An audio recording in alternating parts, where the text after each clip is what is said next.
Nearly 900 dolphins are dead, and that's just the number that is washed up on shore. I'm talking about Peru and one stretch of northern beach about 130 miles long. Since January, dead dolphins have been washing ashore there, and scientists can't agree on the reasons why.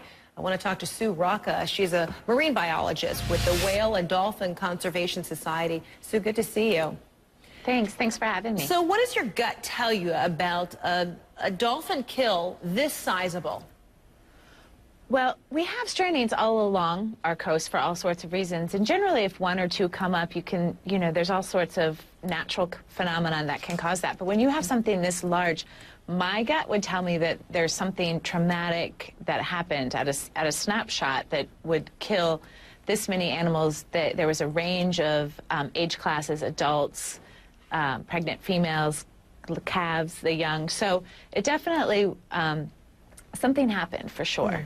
So when you talk about examining the thing that may have happened, what are marine biologists going to be looking at? Are they going to be examining the carcasses of these animals to see if there's something viral, disease, or if there's something else that's environmental in the oceans in which these mammals have traveled? Well, yes, you would need to look at all of that. You'd need to do necropsies, which is an autopsy, but on an animal. A lot of the specimens have been decomposed. You want to look at the organs. I know that they've been finding hemorrhagic lesions, which is just basically big bruises.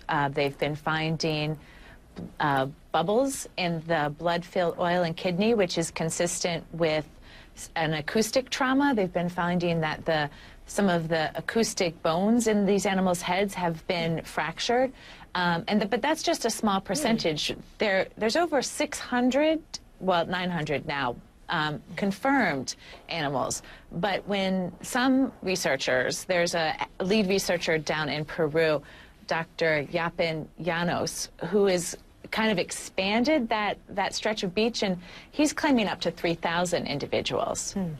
So he's gone out and looked at them and found these traumas of the head and areas in specific animals. So that's one hypothesis, that it could be an acoustic trauma to the animals. So when we look at these animals from this footage, and it is disturbing to look at because we're talking about, it looks like a variation of things have happened to the carcasses, and I don't know if some of that is prior to the dolphins washing up or if that's as a result of, people kind of poking around trying to figure them out, but we saw some of them were quite bloodied.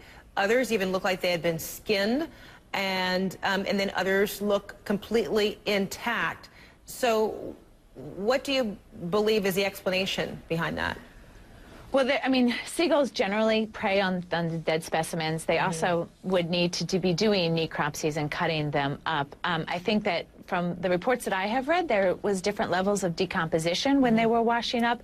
So maybe just different animals were further from shore and washing up at some of that decomposition was happening at sea, and there is a skin sloughing that happens that way. I read one report that some of the fishermen were using the more fresh meat, so they could have been repurposing that meat for something. So there's all sorts of things that might be happening to those animals. So real quick, Sue, before I let you go, you mentioned acoustic trauma. What causes acoustic trauma? Are you talking about, from shipping vessels or what? Well, our oceans are an exceedingly noisy place these days. We've got shipping traffic, yes. But when you see this level of straining, it's generally from either seismic, and there is some oil development right off the coast of Peru, or Navy sonars. We've seen it a lot with those. But it could also be biotoxins might be accumulating in the ecosystem there, and so they're feeding on fish that sort of come up. I think that's the big thing, is that we just don't know, and more investigation so needs many to be unanswered done. Questions. Right, before people make definitive answers. All right, excellent. Sue Rocca, thanks so much. Sorry to cut you off. We've got to go, but I really appreciate that and learned an awful lot. No, thank you. Thank you very much. We know we'll get some other covering. answers hopefully soon after they finish those tests. Appreciate it, Sue.